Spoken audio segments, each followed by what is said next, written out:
Assalamualaikum warahmatullahi wabarakatuh. Alhamdulillahi wa kafa, wassalatu wassalamu ala rasulihil mustafa wa ala alihi wa sahbihi wa man iqtafa, amma ba'd. Na'ti ila babin jadid ayuhal ikhwah, babu ma jaa fi munkiril qadar. Halaman berapa? 593. Fadhal iqra Muhammad Rashad. Bismillahirrahmanirrahim. Qala al-muallifu rahimahullah ta'ala wa ghafarallahu lahu wa lana. Babu ma jaa fi munkiril qadari. Wa qala Ibnu Umar radhiyallahu anhuma walladhi nafsu Ibni Umar biyadihi law kana li ahadihim mithlu uhudin dhahaban thumma anfaqahu fi sabilillahi ma qabilahu Allahu minhu hatta yu'mina bil qadari.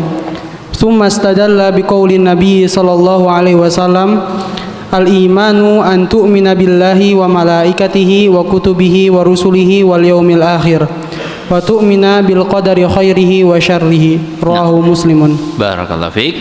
Babu ma jaa fi munkiril qadar. Bab pembahasan tentang mungkiri. Apa artinya mungkiri? Orang-orang yang mengingkari al-qadar, takdir. Perlu kita ketahui bahwa bid'ah yang muncul pertama kali dalam sejarah Islam adalah gara-gara tidak beriman secara benar terhadap takdir. Bid'ah yang pertama kali muncul dalam sejarah Islam adalah gara-gara tidak beriman secara benar terhadap takdir.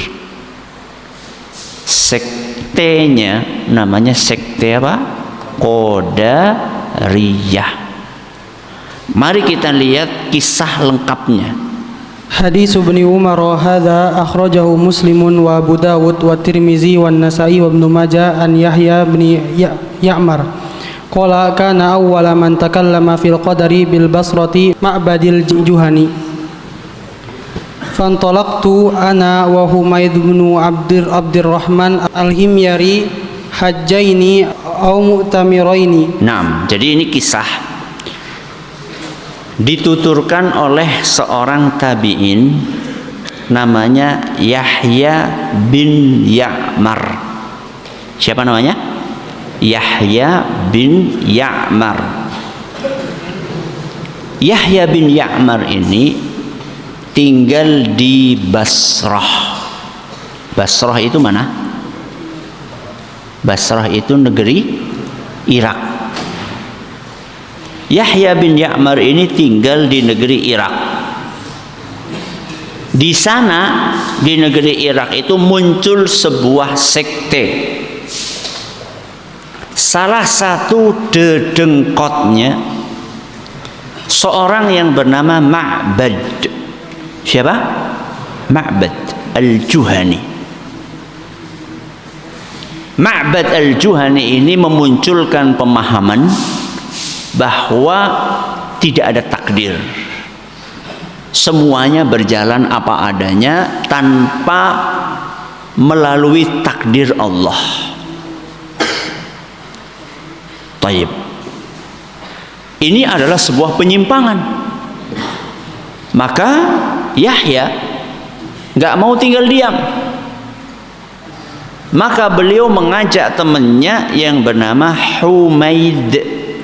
Siapa? Humaid bin Abdurrahman al-Himyari.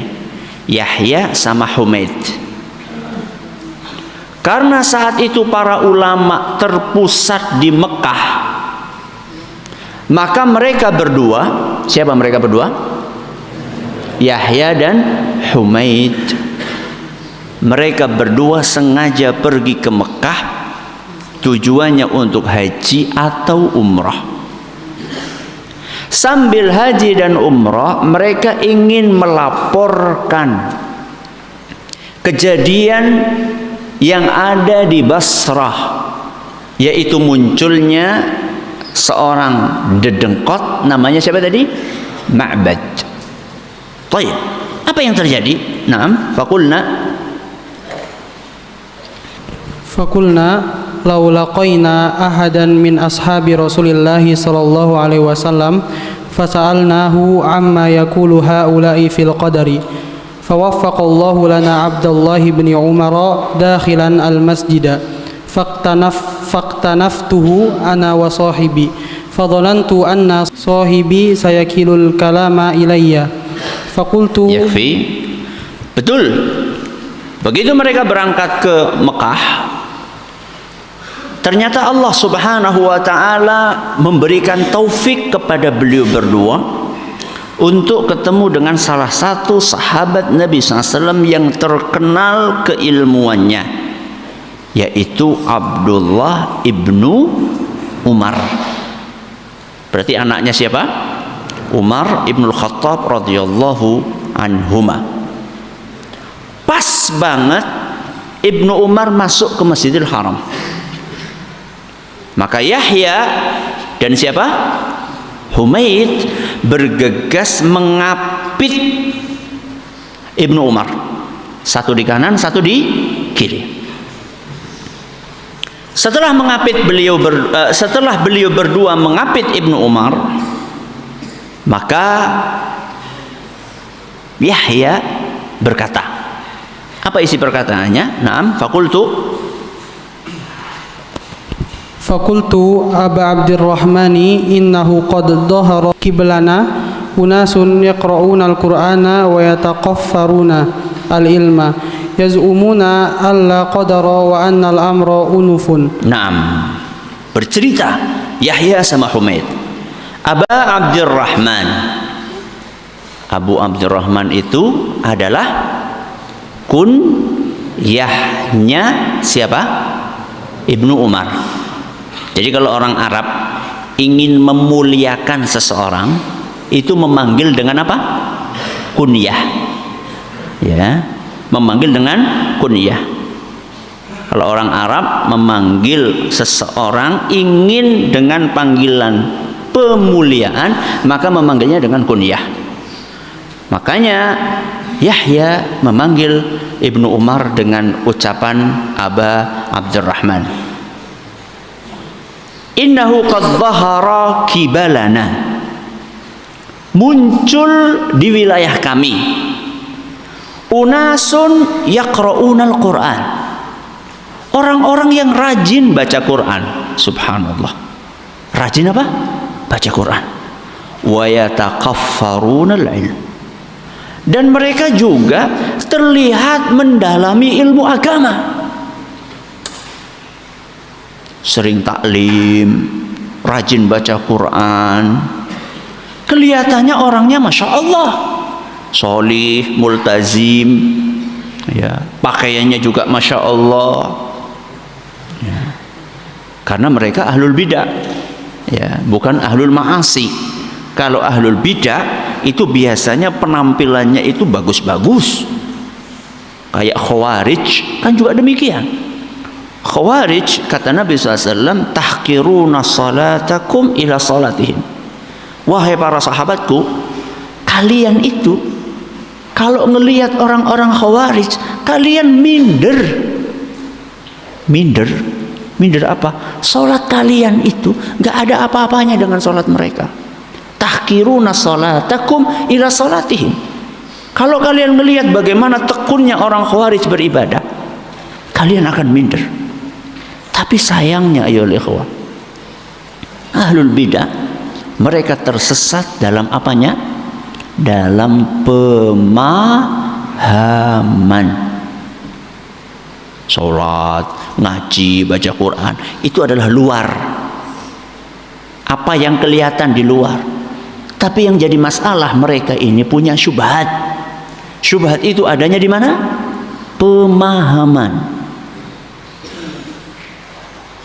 Maka Yahya sengaja menceritakan Orang-orang Qadariyah ini dengan penampilan luarnya dulu. Siapa tahu penampilan luarnya ini bisa membuat Ibnu Umar mungkin mentolerir, tidak apa-apa mereka orangnya rajin ibadah kok.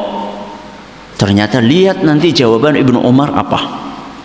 Jadi Yahya berkata kepada Ibnu Umar, wahai Ibnu Umar, wahai Abu Abdurrahman, di wilayah kami muncul orang-orang yang rajin baca Quran, rajin taklim, tapi yaz'umuna alla qadar. Tapi mereka mengatakan takdir tidak ada. Maksudnya takdir tidak ada bagaimana? Wa annal amra unufun. Unufun itu artinya adalah segala sesuatu terjadi serta merta. Serta merta itu maksudnya ya nggak lewat takdir, ujuk-ujuk ada. Itu maksudnya unuf. Jadi orang-orang yang ada di Basrah itu mereka mengatakan kepada masyarakat bahwa kejadian di alam semesta ini Allah tidak tahu kecuali setelah terjadi baru Allah tahu. Itu maksud unuf.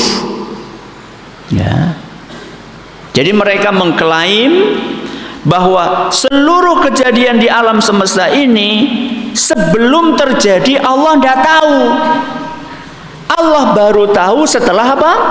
Terjadi. Loh, kalau kayak gitu apa bedanya Allah sama manusia? Kalau kita baru tahu sebuah peristiwa kapan? Manakala peristiwa itu terjadi. Sebelum peristiwa itu terjadi kita tidak tahu. Nah, orang-orang yang ada di Basrah ini mereka mengatakan seperti itu. Allah baru tahu seluruh peristiwa setelah peristiwa itu terjadi. Gak ada takdir. Itu kata Ma'bad Al-Juhani dan konco-konconya. Apa komentar Ibnu Umar? Perhatikan baik-baik. Nah, faqala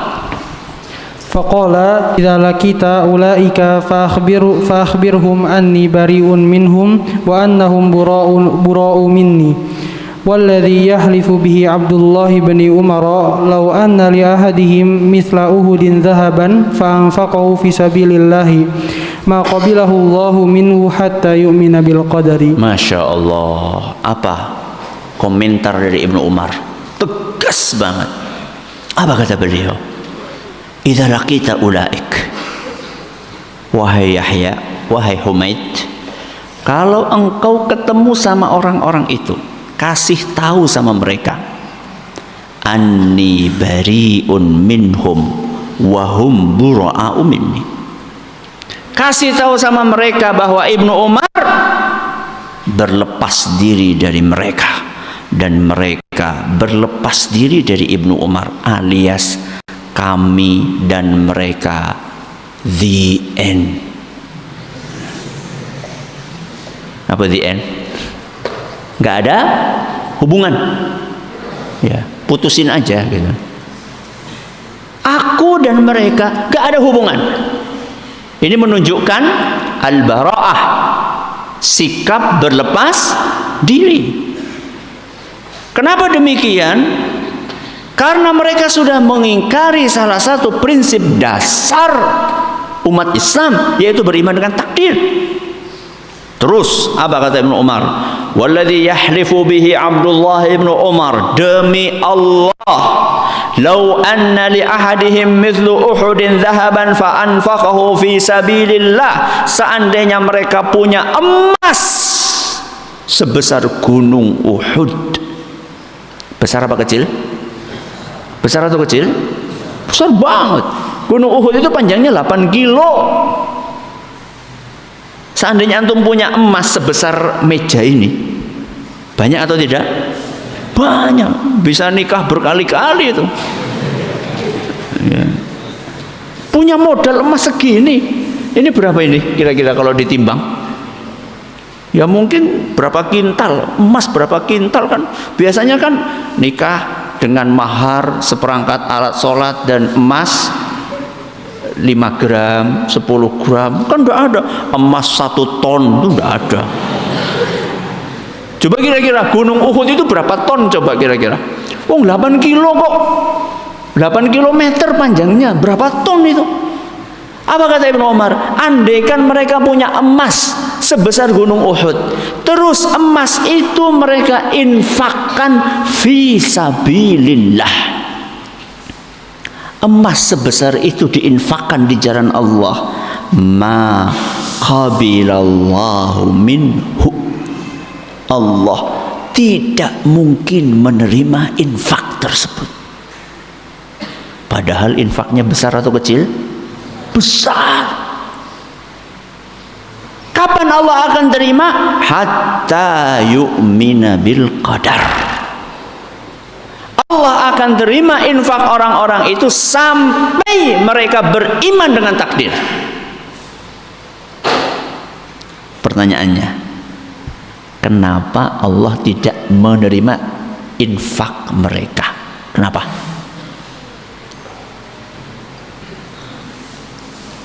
Angkat tangan. Salah, tidak apa-apa. Tidak disuruh push up. Hah? Kenapa Allah nggak terima infak mereka padahal infaknya besar banget? Kenapa?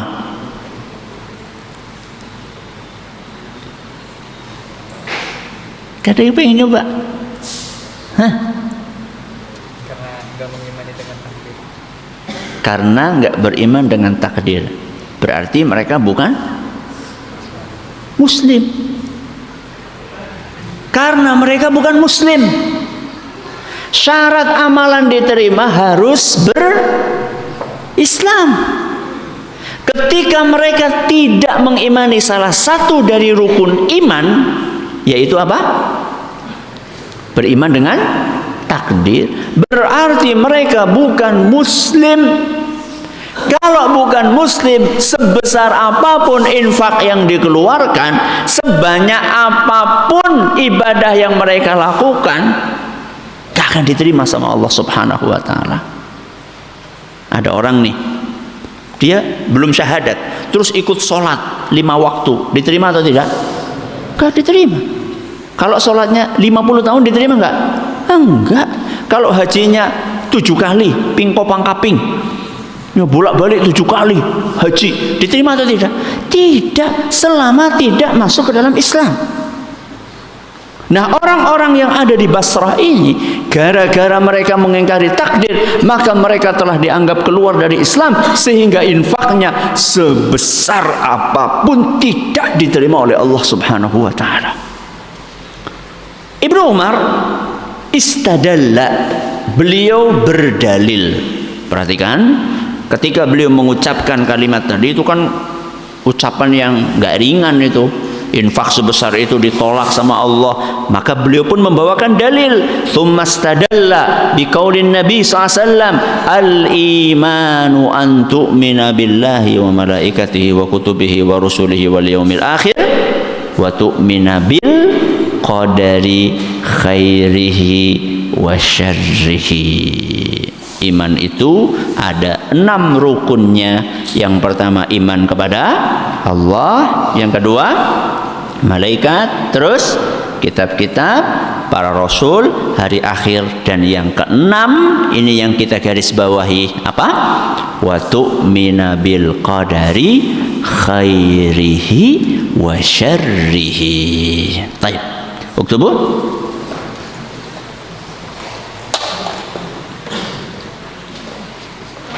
Kufurnya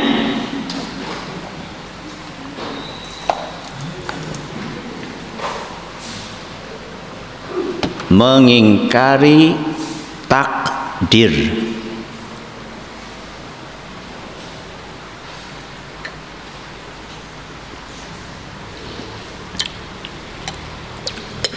Sebab itu salah satu rukun iman. Sebab itu salah satu rukun iman. Kita pindah ke dalil berikutnya, halaman 595. Iqra Hamid. Bismillahirrahmanirrahim. Qala musannifu rahimahullahu ta'ala wa ghafara lahu wa lana. Wa an Ubadah bin Samit annahu qala li ibnihi ya bunayya innaka lan tajida ta'mal iman hatta ta'lama anna ma asabaka lam yakun li ukhtiyaka wa ma a'taka lam yakun li yusibaka. Sami'tu Rasulullah sallallahu alaihi wasallam yaqulu inna awwala ma khalaqallahu al-qalam faqala lahu uktub faqala rabbi wa madza aktubu qala uktub maqadira kulli syai'in hatta taquma sa'ah. Ya bunayya sami'tu Rasulullah sallallahu alaihi wasallam yaqulu man mata ala ghairi hada falaysa minni. Wa fi riwayatin li Ahmad inna awwala ma khalaqallahu ta'ala al-qalama faqala lahu uktub fajara fi tilka sa'ah bima huwa kainun ila yaumil qiyamah. Wa fi riwayatin li ibni Wahbin qala Rasulullah sallallahu alaihi wasallam faman lam yu'min bil qadari khairihi wa syarrihi ahraqahu Allahu binnar. Ini adalah hadis berikutnya. Hadisnya Ubadah Ibn Samit menyampaikan hadis ini saat beliau sakit parah menjelang wafatnya. Ketika beliau sedang sakit parah menjelang wafatnya, sebagaimana disyarah disebutkan, anaknya datang menemui ayahnya. Siapa tadi ayahnya? Ubadah ibnu As-Samit. Dakhaltu ala Ubadata wa huwa maridun atakhayalu fihi al-maut. Aku datang ke kamar ayahku saat beliau sedang sakit parah, dan aku memprediksikan sebentar lagi beliau akan wafat. Faqultu ya abatah awsini washtahidli. Maka sang anak berkata, wahai ayahandaku, sampaikan wasiatmu untukku, dan aku mohon dengan sangat, sampaikan sepenuh hati. Faqala ajlisuni. Maka kemudian Ubadah berkata kepada anak-anaknya, dudukkan aku. Padahal saat itu sedang dalam keadaan apa? Sakaratul maut, menjelang wafatnya. Akan tetapi karena wasiat yang akan disampaikan ini sangat penting, maka beliau tidak berkenan menyampaikannya sambil berbaring. Walaupun berat, walaupun susah, beliau meminta agar bisa didudukkan untuk menyampaikan wasiat ini. Baru kemudian beliau mengatakan, ya bunayya.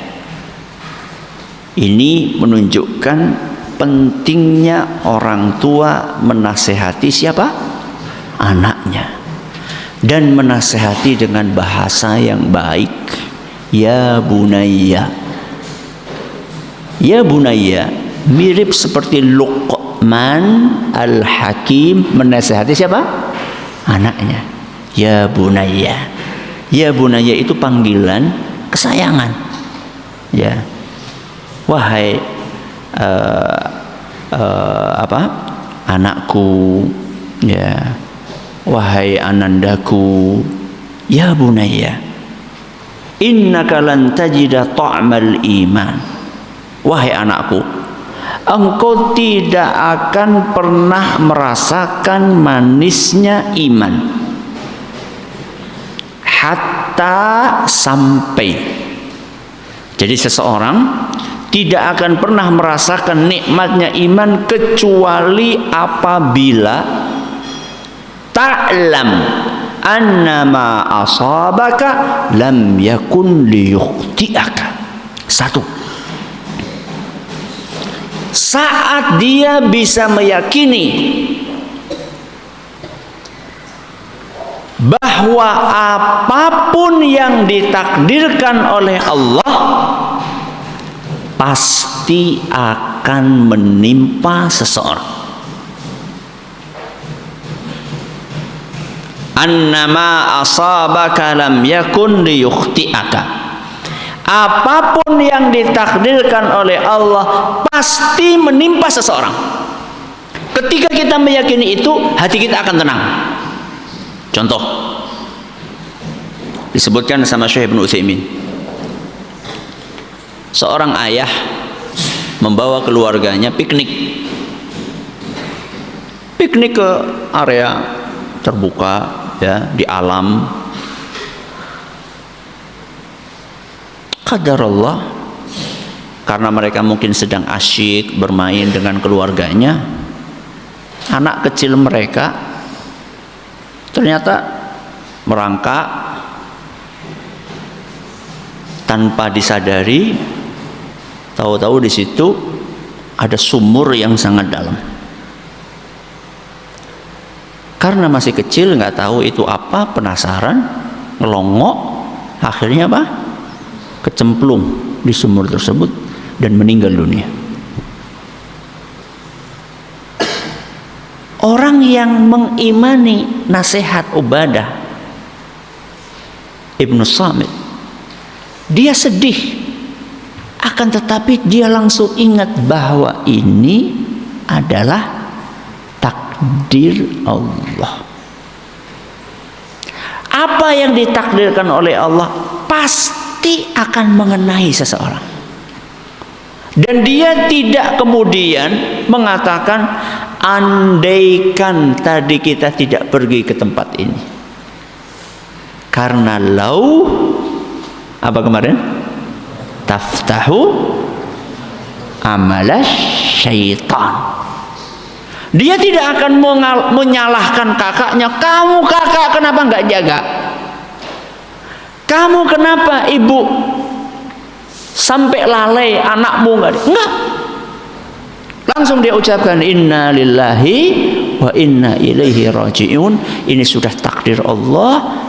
Annama asabaka lam yakun liyukhti'aka. Sudah takdir Allah Subhanahu wa ta'ala. Tidak mungkin kita terhindar dari takdir tersebut. Orang yang meyakini ini akan merasakan manisnya iman. Hatinya akan tenang seberat apapun musibah yang dialaminya. Ini contoh disampaikan Syekh Ibnu Utsaimin. Terus, apalagi pesan dari Ubadah? Wa ma akhta'aka lam yakun liyusibaka. Nasihat kedua, kata Ubadah, engkau akan merasakan manisnya iman seandainya engkau meyakini sesuatu yang ditakdirkan Allah tidak engkau dapatkan, maka tidak akan engkau dapatkan. Sesuatu yang ditakdirkan Allah tidak engkau dapatkan, maka tidak akan engkau dapatkan. Contoh, masih Syekh Utsaimin kasih contoh. Kata beliau, ada seseorang dengar bahwa di Semarang misalnya ada bisnis yang menggiurkan, maka dia pun berangkat dari Purbalingga, ya, ke Semarang mengejar bisnis tersebut. Ada expo gitu lah katakanlah, ya. Ada expo di situ, dia pengen jualan dengan harapan nanti akan dapat untung besar. Maka berangkatlah dari Purbalingga kemana? Ke Semarang. Ternyata sampai di Semarang, ke tempat lokasi expo tersebut, melongo. Kenapa melongo? Ternyata exponya sudah bubar. Akhirnya barang banyak, sudah keluar duit banyak, bawa barang, sampai situ sudah bubar. Apa kata beliau, kata Syekh Ibnu Utsaimin? Seseorang tidak akan merasakan manisnya iman kecuali saat itu dia meyakini ini sudah ditakdirkan Allah untuk tidak kita dapatkan, maka tidak mungkin kita dapatkan. Ya. Antum mendaftar ke sebuah perusahaan, banyak sekali saingannya, sudah melewati sekian banyak seleksi. Seleksi pertama lulus, seleksi kedua lulus, seleksi ketiga lulus, seleksi keempat lulus, tinggal seleksi kelima, ternyata antum gagal.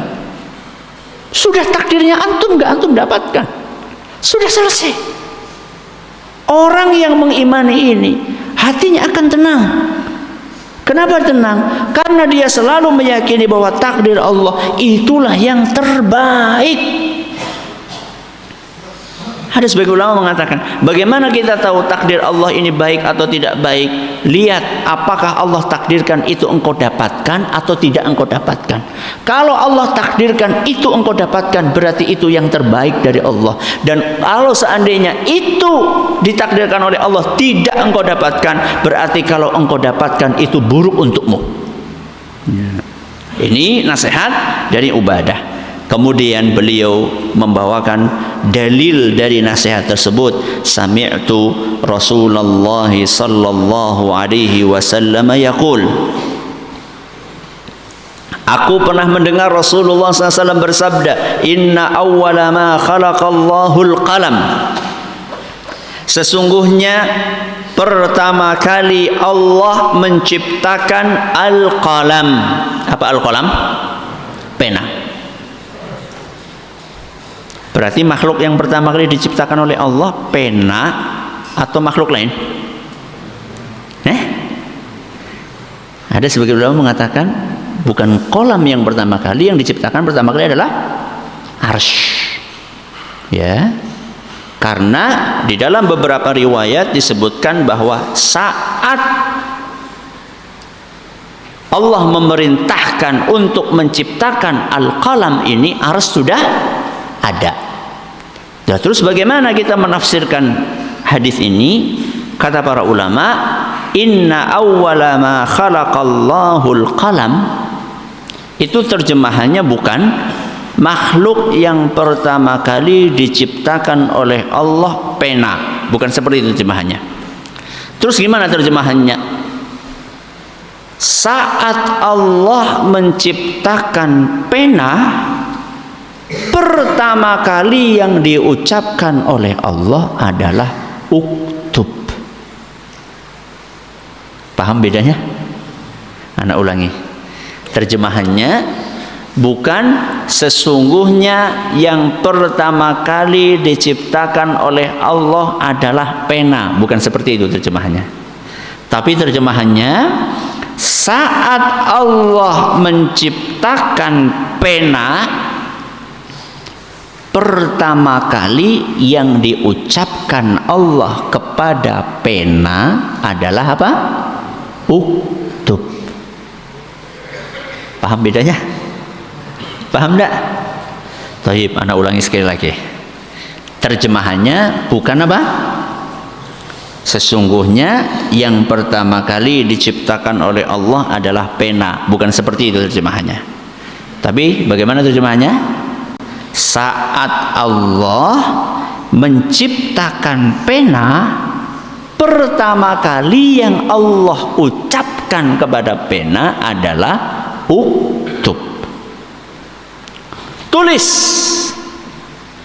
Kan nggak ada objeknya kan? Tulis, uktub. Karena nggak ada objeknya, maka pena bertanya, Rabbi, wa madza aktub? Wahai Rabbi, aku nulis apa? Aku nulis apa? Berarti pena ngomong, iya, iya. Kok pena bisa ngomong? Iya, karena bukan pulpen antum. Ini beda, ini penanya ini beda. Nun wal qalami wama yasturun. Yang dimaksud dengan kolam di sinilah yang ada dalam surat Nun, al-qalam. Bukan pulpen antum ini. Ya. Makanya bisa ngomong. Maka dia bertanya kepada Allah, wahai Rabbi, aku disuruh nulis apa? Kata Allah, uktub maqadira kulli syai'in hatta taqumas sa'ah. Pena, tugasmu adalah menulis takdir segala sesuatu sampai hari kiamat. Disuruh nulis takdir segala sesuatu sampai hari kiamat. Banyak apa sedikit? Banyak apa sedikit? Banyak banget. Berarti capek Ustaz ya? Ya capek mungkin. Tapi kan diberi kekuatan sama Allah Subhanahu wa taala. Di mana ditulisnya? di sebuah kitab namanya Lauhul Mahfuz. Jadi antum sekarang duduk di sini, farwa, ketawa, ya, itu sudah ditulis sama siapa? Bukan sama pulpennya farwa, bukan, sama pena. Sudah ditulis, oh si fulan nanti akan melakukan ini, akan melakukan itu. Oh si fulan nanti pas kajian ngantuk. Ini sudah ditulis nih. Udah ditulis, ya. Sama siapa ditulis? Sama pena, ya. Ini juga ngantuk ini. Ini sudah ditulis juga nih, ya. Ditulis di Lauhul Mahfuz, antum bakalan ngantuk, ya. Semua kejadian sekecil apapun sudah ditulis oleh Allah Subhanahu wa taala. Kalau yang ngupil Ustaz, ditulis enggak Ustaz? Apalagi yang seperti ini nih.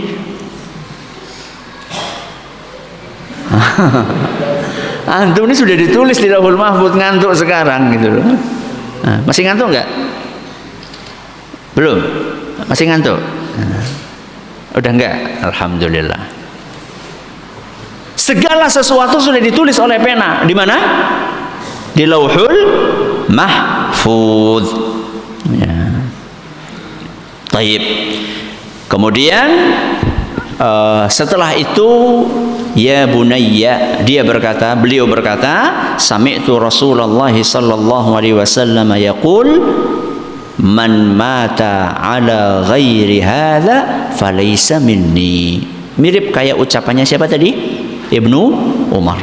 Barang siapa yang wafat bukan di atas keyakinan ini, iman terhadap takdir, maka dia bukan termasuk golonganku.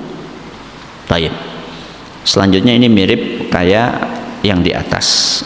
Riwayat Ibnu Wahab nanti akan kita syarah di dalil berikutnya. Uktubu. Mengingkari takdir termasuk dosa besar. Sebab Rasulullah sallallahu alaihi wasallam berlepas diri dari pelakunya. Taib, sekarang kita membahas dalil yang terakhir. Iqra. Hamid. Wabil musnadi was sunani an ibni Dailami qala ataitu Ubay bin Ka'bin faqultu fi nafsi syai'un minal qadari fadisni bi syai'in allaha yudhibuhu min qalbi wa qala law anfaqta misla uhudin dahaban ma qabilahu Allahu minka hatta tu'mina bil qadari wa ta'lama anna ma asabaka lam yakun liyukhtiaka wa ma akhta'aka lam yakun liyusibaka walau mitta ala ghairi hada lakunta min ahlin nar. Qala fa'ataitu Abdullah bin Mas'udin wa Hudzaifah bin Yaman wa Zaid bin Sabit fakulluhum haddatsani bimisli dzalika an Nabi sallallahu alaihi wasallam hadisun sahihun rawahul hakimu fi sahihi. Nah, wa fil musnad was sunani an ibn Dailami qala ataitu Ubay bin Ka'b. Jadi ini kisah tentang seorang yang bernama Ibnu Dailami. Orang ini datang menemui sahabat Nabi namanya Ubay ibn Ka'ab. Kenapa beliau datang menemui Ubay ibn Ka'ab? Ternyata beliau datang untuk berkonsultasi. Apa masalah yang beliau alami? Fi nafsi syai'un minal qadar. Aku punya syubhat tentang qadar, tentang takdir. Begitulah seharusnya ketika kita terjangkiti syubhat. Baca nih, ada WA, baca masuk tulisan ahlul bidah, nyantol. Seharusnya tulisan ahlul bidah jangan dibaca. Ceramah ahlul bidah nggak usah didengerin. Mungkin karena terlintas, nggak tahu, akhirnya terdengar atau terbaca terus nyantol di kepala. Syubhat itu harus segera dibersihkan. Jangan sampai dibiarkan berlama-lama di kepala kita. Maka Ibnu Dailami ketika ada syubhat, tentang takdir, beliau pun langsung datang menemui ahlinya, menemui ulama yang saat itu beliau temui adalah Ubay bin Ka'ab. Faqultu fi nafsi syai'un minal qadar. Wahai sahabat Nabi, wahai Ubay, aku punya syubhat nih masalah takdir. Fahadithni bi syai'in la'alla Allah yudhibuhu min qalbi. Aku minta nasihat. Sampaikan kepadaku hadis Nabi SAW. Mudah-mudahan dengan nasihat yang kamu sampaikan ini, syubhat ini bisa lenyap, bisa hilang, bisa musnah dari hatiku. Faqalah, maka kemudian Ubay menyampaikan nasihat mirip seperti nasihat Ibnu Umar. Mirip juga seperti nasihatnya Ubadah bin Samit. Apa isi nasihatnya? Lau anfaqta mithla Uhudin dhahaban ma qabilallahu minka hatta tu'mina bil qadar. Ingat, walaupun kamu punya emas sebesar gunung Uhud, kemudian engkau infakkan semuanya di jalan Allah, Allah tidak akan terima sampai engkau beriman dengan takdir. Wa ta'lam anna ma asabaka lam yakun liyukhti'aka wa ma akhta'aka lam yakun liyusibak. Kamu tidak akan diterima infakmu sampai engkau meyakini bahwa apapun yang ditakdirkan oleh Allah pasti akan menimpamu, dan apapun yang ditakdirkan Allah tidak menimpamu maka tidak akan menimpamu. Walau mitta ala ghairi hala lakunta min ahlin nar. Kalau sampai kamu mati bukan di atas keyakinan ini, maka engkau akan masuk ke dalam neraka. Qala, ternyata Ibnu Dailami ini masih ingin tambahan nasihat. Setelah beliau dapat nasihat seperti dari Ubay, beliau mendatangi sahabat-sahabat yang lainnya. Siapa yang beliau datangi? Fa'ataitu Abdullah bin Mas'udin, datang kepada Mas'ud, wa Hudzaifah bin al-Yaman, Hudzaifah ibn al-Yaman, wa Zaid bin Thabit, dan datang kepada Zaid bin Thabit. Berarti berapa? 3 sama 1 Ubay, 4 orang sahabat Nabi, dan semua orang-orang yang disebutkan di sini adalah sahabat-sahabat yang ilmunya sangat dalam. Ternyata apa yang beliau dapatkan? Fakulluhum haddatsani bimithli dzalika anin nabiyyi sallallahu alaihi wasallam. Ternyata semua sahabat itu menyampaikan nasihat yang sama, mirip yang itu mereka dapatkan dari Nabi SAW. Berarti para sahabat akidahnya sama. Ya. Taib, uktubu.